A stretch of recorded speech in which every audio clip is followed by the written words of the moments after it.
Hi hello ನಮಸ್ಕಾರ, welcome back to my YouTube channel lifestyle of ಮೇಘನಾ.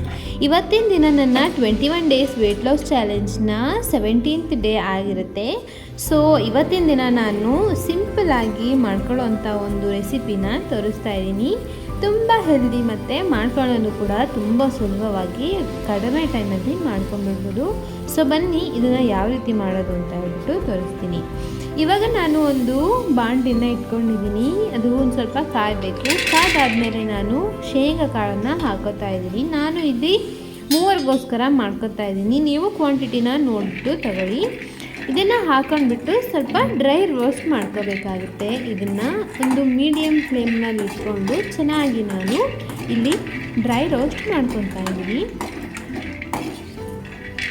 So ಇವತ್ತು ನಾನು ಮಾಡ್ತಾ ಇರೋ ರೆಸಿಪಿ ಬಂದುಬಿಟ್ಟು ಶೇಂಗಾ ಕಾಳು ತಂಬುಳಿ, ಅಂದರೆ ಶೇಂಗಾ ತಂಬುಳಿ ಅಂತ ಹೇಳ್ತಾರೆ ನಮ್ಮ ಕಡೆ. ಶೇಂಗಾ ತಂಬುಳಿ ಮತ್ತು ಅದಕ್ಕೆ ರಾಗಿ ಮುದ್ದೆನ ಮಾಡ್ಕೊತಾ ಇದ್ದೀನಿ. ಸೊ ನೋಡಿ ಇವಾಗ ಫುಲ್ಲು ರೋಸ್ಟ್ ಆಗಿದೆ. ಸೊ ಇವಾಗ ಇಷ್ಟ ಆದರೆ ಸಾಕು. ಇದನ್ನ ನಾವು ಇವಾಗ ಫ್ಲೇಮ್ ಆಫ್ ಮಾಡ್ಕೊಬೋದು. ಇವಾಗ ಫ್ಲೇಮ್ನ ಆಫ್ ಮಾಡ್ಕೊಂಡ್ಬಿಟ್ಟು ಒಂದು ಸ್ವಲ್ಪ ಹೊತ್ತು ಇದನ್ನು ಬಿಸಿ ಆರಬೇಕು. ಇದು ಅಲ್ಲಿಗೆ ನಾವು ಇದನ್ನು ಬಿಟ್ಕೊಳ್ಳೋಣ.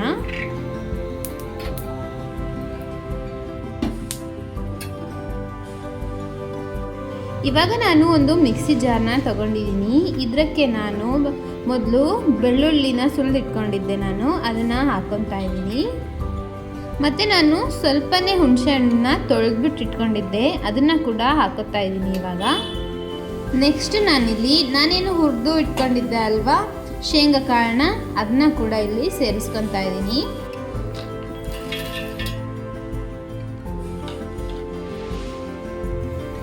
ಮತ್ತು ಇವಾಗ 1 ಟೇಬಲ್ ಸ್ಪೂನ್ ಆಗುವಷ್ಟು ಖಾರದ ಪುಡಿನ ಸೇರಿಸ್ಕೊತಾ ಇದ್ದೀನಿ. ಹಾಗೆಯೇ ನಾನಿಲ್ಲಿ ರುಚಿಗೆ ತಕ್ಕಷ್ಟು ಉಪ್ಪನ್ನು ಕೂಡ ಸೇರಿಸ್ಕೊತಾ ಇದ್ದೀನಿ. ಮತ್ತು ನಾನು ಒಂದು 4-5 ಎಲೆಯಷ್ಟು ಕರಿಬೇವನ್ನು ಸೇರಿಸ್ಕೊತಾ ಇದ್ದೀನಿ. ಸೊ ಇಷ್ಟೆಲ್ಲ ಹಾಕ್ಕೊಂಡ್ಬಿಟ್ಟು ಇದನ್ನು ನಾನು ಗ್ರೈಂಡ್ ಮಾಡ್ಕೊಂಡು ಬರ್ತೀನಿ. ಇವಾಗ ನೋಡಿ ಗ್ರೈಂಡ್ ಮಾಡ್ಕೊಂಡು ಬಂದಿದ್ದು ಆಗಿದೆ. ಸೊ ಬನ್ನಿ ಇವಾಗ ಇದಕ್ಕೆ ನಾನು ಒಗ್ಗರಣೆನ ಮಾಡ್ಕೊತೀನಿ. ಸೊ ಅದನ್ನ ಹೇಗೆ ಮಾಡೋದು ತೋರಿಸ್ತೀನಿ. ಒಗ್ಗರಣೆ ಮಾಡೋದಕ್ಕೆ ನಾನಿಲ್ಲಿ 1 ಈರುಳ್ಳಿನ ಕಟ್ ಮಾಡಿ ಇಟ್ಕೊಂಡಿದ್ದೀನಿ. ಮತ್ತು ಒಂದು ಸ್ವಲ್ಪ ಕೊತ್ತಂಬರಿ ಸೊಪ್ಪನ್ನ ಕಟ್ ಮಾಡಿ ಇಟ್ಕೊಂಡಿದ್ದೀನಿ. ಮತ್ತು ನಾನಿಲ್ಲಿ ಒಂದು 4 ಎಲೆಯಷ್ಟು ಆಗೋವಷ್ಟು ಕರಿಬೇವನ್ನು ಕೂಡ ಇಟ್ಕೊಂಡಿದ್ದೀನಿ. ಇವಾಗ ಒಗ್ಗರಣೆ ಮಾಡ್ಕೊಳ್ಳೋಣ. ಇವಾಗ ನಾನು ಒಂದು ಬಾಣಲಿಗೆ 1 ಟೇಬಲ್ ಸ್ಪೂನ್ ಆಗೋವಷ್ಟು ಎಣ್ಣೆನ ಹಾಕೊಂಡು ಇಟ್ಕೊಂಡಿದ್ದೀನಿ. ಇದು ಇವಾಗ ಎಣ್ಣೆ ಕಾಯಬೇಕು. ಎಣ್ಣೆ ಕಾದಾದಮೇಲೆ ನಾನು ಇದಕ್ಕೆ ಸಾಸಿವೆ ಜೀರಿಗೆನ ಸೇರಿಸ್ಕೊತಾ ಇದ್ದೀನಿ. ಸಾಸಿವೆ ಜೀರಿಗೆ ಚಟಪಟ ಅಂತ ಅನ್ನಬೇಕು, ಅಲ್ಲಿ ತನಕ ನಾನು ವೇಟ್ ಮಾಡ್ತೀನಿ.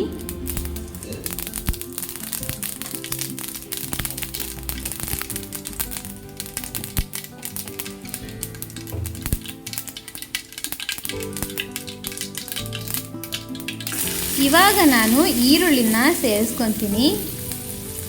ಈ ಈರುಳ್ಳಿನ ನಾನು ಚೆನ್ನಾಗಿ ಫ್ರೈ ಮಾಡ್ಕೊತೀನಿ. ಎಣ್ಣೆನಲ್ಲಿನೇ ಇದನ್ನು ಚೆನ್ನಾಗಿ ಫ್ರೈ ಮಾಡ್ಕೊಬೇಕು. ಒಂದು ಸ್ವಲ್ಪ ಹೊತ್ತಾಗುವಷ್ಟು ಇದನ್ನು ಸ್ವಲ್ಪ ಚೆನ್ನಾಗಿ ನಾನು ರೋಸ್ಟ್ ಮಾಡ್ಕೊಂಡ ಮೇಲೆ ನಾನು ಇದಕ್ಕೆ ಕೊತ್ತಂಬರಿ ಕರಿಬೇವು ಏನು ತಗೊಂಡಿದ್ದೆ ಅಲ್ವಾ, ಅದೆರಡನ್ನೂ ಸೇರಿಸ್ಕೊತೀನಿ. ನೋಡಿ ಇವಾಗ ಕರಿಬೇವನ್ನು ಸೇರಿಸ್ಕೊಂಡು ಸ್ವಲ್ಪ ಹೊತ್ತು ಫ್ರೈ ಮಾಡ್ಕೊತೀನಿ. ಸ್ವಲ್ಪ ಹೊತ್ತು ಇದು ಫ್ರೈ ಆಗಿದ ತಕ್ಷಣ ನಾನು ಇದಕ್ಕೆ ಈರುಳ್ಳಿಗೆ ಎಷ್ಟು ಬೇಕಾಗುತ್ತೋ ಅಷ್ಟು ಮಾತ್ರನೇ ಉಪ್ಪನ್ನು ಕೂಡ ನಾನಿಲ್ಲಿ ಸೇರಿಸ್ಕೊತಾ ಇದ್ದೀನಿ. ಈರುಳ್ಳಿಗೆ ಸ್ವಲ್ಪ ಉಪ್ಪು ಹತ್ತಲಿ ಅಂತ ಹೇಳ್ಬಿಟ್ಟು ನಾನಿಲ್ಲಿ ಸ್ವಲ್ಪ ಉಪ್ಪನ್ನು ಹಾಕೋತಾ ಇದ್ದೀನಿ. ಸೊ ಉಪ್ಪು ಹಾಕ್ಕೊಂಡು ಒಂದು ಸ್ವಲ್ಪ ಹೊತ್ತು ನಾನು ಇದನ್ನು ಫ್ರೈ ಮಾಡ್ಕೊತೀನಿ. ಸೊ ಇದು ಫ್ರೈ ಆದಮೇಲೆ ಮತ್ತೆ ನಾನು ಇದಕ್ಕೆ ಕಟ್ ಮಾಡಿ ಇಟ್ಕೊಂಡಿದ್ದಂಥ ಕೊತ್ತಂಬರಿನ ಕೂಡ ಸೇರಿಸ್ಕೊತೀನಿ. ಕೊತ್ತಂಬರಿನ ಕೂಡ ಸೇರಿಸ್ಕೊಂಡ್ಬಿಟ್ಟು ಅದನ್ನು ಕೂಡ ಚೆನ್ನಾಗಿ ಫ್ರೈ ಮಾಡ್ಕೊತೀನಿ ನಾನು.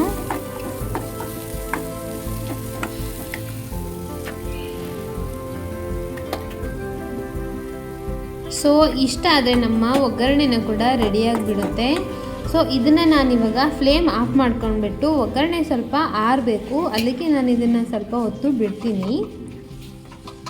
ಇವಾಗ ಒಗ್ಗರಣೆ ಸ್ವಲ್ಪ ಆರಿದೆ. ಇವಾಗ ನಾನು ಮಾಡಿಟ್ಕೊಂಡಿದ್ದಂಥ ಮಸಾಲ ಏನಿತ್ತು, ನಾನು ಶೇಂಗಾ ಕಾಳು ಹಾಕ್ಕೊಂಡು ಹುರಿದು ಅದೆಲ್ಲ ಹಾಕಿಟ್ಕೊಂಡು ಮಾಡ್ಕೊಂಡಿದ್ನಲ್ಲ, ಗ್ರೈಂಡ್ ಮಾಡ್ಕೊಂಡಿದ್ನಲ್ಲ, ಅದನ್ನು ನಾನಿವಾಗ ಈ ಒಗ್ಗರಣೆಗೆ ಸೇರಿಸ್ಕೊತಾ ಇದ್ದೀನಿ. ಇದನ್ನು ಸೇರಿಸ್ಕೊಂಡ್ಬಿಟ್ಟು ಮತ್ತು ನಿಮಗೆ ಎಕ್ಸ್ಟ್ರಾ ನೀರು ಬೇಕಂದ್ರೂ ಕೂಡ ನಾವಿಲ್ಲಿ ಸೇರಿಸ್ಕೊಬೋದು.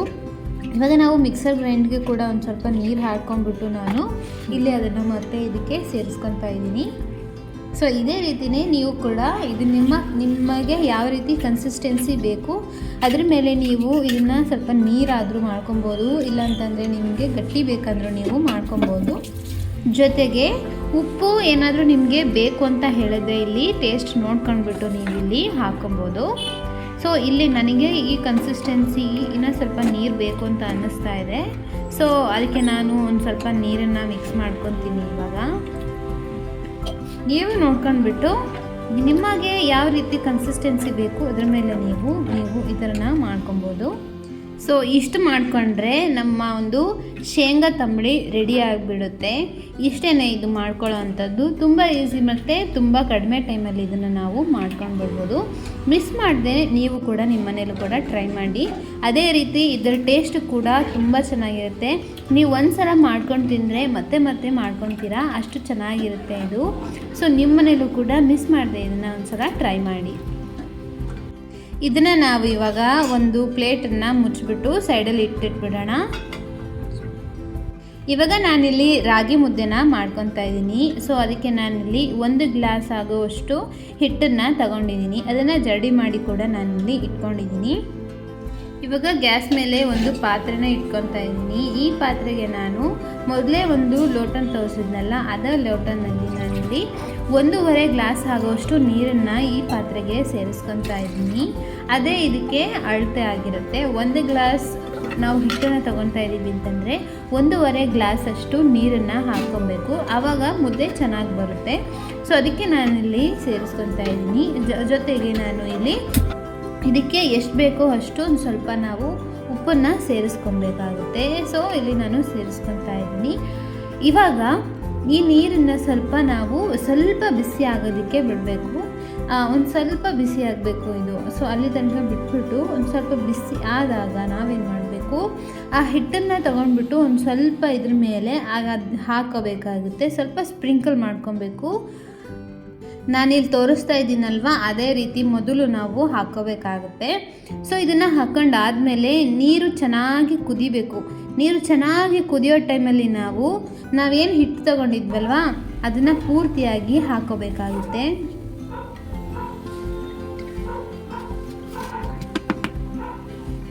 ಈ ಹಿಟ್ಟನ್ನು ಹಾಕ್ಕೊಂಡಾದಮೇಲೆ ನಾನು ಕರೆಕ್ಟಾಗಿ ಒಂದು 7 ಮಿನಿಟ್ಸ್ 7 ನಿಮಿಷಗಳ ಕಾಲ ನಾನು ವೇಟ್ ಮಾಡ್ತೀನಿ. ಅದಾಗಿದ ಮೇಲೆ ನಾನು ಮುದ್ದೆ ಕೋಲಲ್ಲಿ ಈ ಹಿಟ್ಟನ್ನು ಚೆನ್ನಾಗಿ ತಿರುವ್ಕೊತೀನಿ. ಗ್ಯಾಸ್ ಮೇಲೂ ಕೂಡ ಒಂದು ಸ್ವಲ್ಪ ಹೊತ್ತು ತಿರುಗ್ಕೊತೀನಿ. ಅದಾದಮೇಲೆ ಗ್ಯಾಸಿಂದ ಇಳಿಸ್ಬಿಟ್ಟು ಒಂದು ಕಡೆ ಕೂತ್ಕೊಂಡು ತಿರುಗ್ತಾರಲ್ವ ಮುದ್ದೆನ, ಆ ರೀತಿ ಕೂಡ ನಾನು ಮುದ್ದೆನ ತಿರುವ್ಕೊಂಡು ಬಿಡ್ತೀನಿ. ನೋಡಿ ಇವಾಗ ಮುದ್ದೆನ ನಾನು ಆಲ್ರೆಡಿ ತಿರುವ್ಕೊಂಡು ಬಂದಿದ್ದೀನಿ. ನಾನು ಅದನ್ನು ವಿಡಿಯೋ ರೆಕಾರ್ಡ್ ಆಗಿದೆ ಅಂದ್ಕೊಂಡಿದ್ದೀನಿ, ಬಟ್ ಅದು ರೆಕಾರ್ಡ್ ಆಗಿಲ್ಲ. ಸೊ ಅದಕ್ಕೆ ಇವಾಗ ಹೀಗೇ ತೋರಿಸ್ತಾ ಇದ್ದೀನಿ. ಸೊ ಇಷ್ಟ ಆದರೆ ಸಾಕು.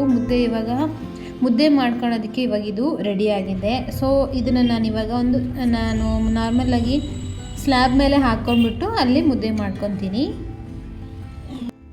ಮುದ್ದೆ ಕೋಲಿಗೆ ಹತ್ತಿರೋದಾಗಿರ್ಬೋದು, ನಾವು ಪಾತ್ರೆಗೆ ಅಂಟ್ಕೊಂಡಿರೋದಾಗಿರ್ಬೋದು, ಎಲ್ಲ ಹಿಟ್ಟನ್ನು ನಾನಿವಾಗ ನೀಟಾಗಿ ಅದನ್ನು ತಗೊತಾ ಇದ್ದೀನಿ. ತಗೊಂಡ್ಬಿಟ್ಟು ಮತ್ತೆ ನಾನಿವಾಗ ಮುದ್ದೆನ ಚೆನ್ನಾಗಿ ನಾದ್ಕೊತಾ ಇದ್ದೀನಿ. ಹಿಟ್ಟನ್ನು ಫಸ್ಟು ಈ ಥರ ಚೆನ್ನಾಗಿ ನಾದ್ಕೊಬೇಕು. ನಾದ್ಕೊಂಡಾದಮೇಲೆ ನಾನು ಮುದ್ದೆ ಮಾಡ್ಕೊತೀನಿ. ಇದರಲ್ಲಿ ನಾನು ಇವಾಗ 2 ಮುದ್ದೆನ ಮಾಡ್ಕೊತಾ ಇದ್ದೀನಿ. ಇನ್ನೂ ಚಿಕ್ಕದು ಮಾಡ್ಕೊತೀರಾ ಅಂತಂದರೆ ನೀವು 3 ಮುದ್ದೆನೂ ಕೂಡ ಮಾಡ್ಕೊಬೋದು.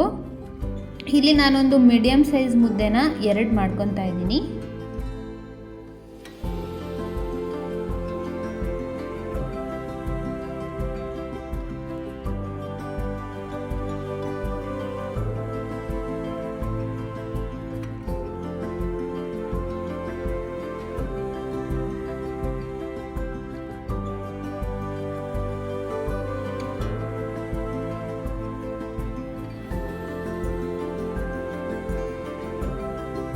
ನೋಡಿ ಈ ರೀತಿ ಮುದ್ದೆನ ನಾವು ಮಾಡಿಕೊಂಡ್ರೆ ತುಂಬ ಚೆನ್ನಾಗಿ ಬರುತ್ತೆ. ಎಲ್ಲೂ ಗಂಟಿಲ್ದೇ ಎಷ್ಟು ಚೆನ್ನಾಗಿ ಬಂದಿದೆ ಅಂತ ನೀವೇ ನೋಡ್ತಾ ಇದ್ದೀರಾ ಅಲ್ವಾ.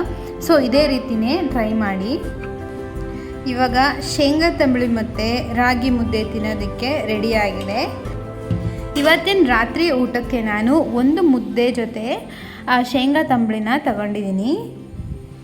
ಇದ್ರ ಜೊತೆಗೆ ನಾನು ಸಲಾಡ್ನು ಕೂಡ ತಗೊಂಡಿದ್ದೀನಿ. ತುಂಬ ರುಚಿಯಾಗಿ ಬಂದಿತ್ತು ಕೂಡ, ನನಗಂತೂ ತುಂಬಾ ಇಷ್ಟ ಆಗೋಯಿತು.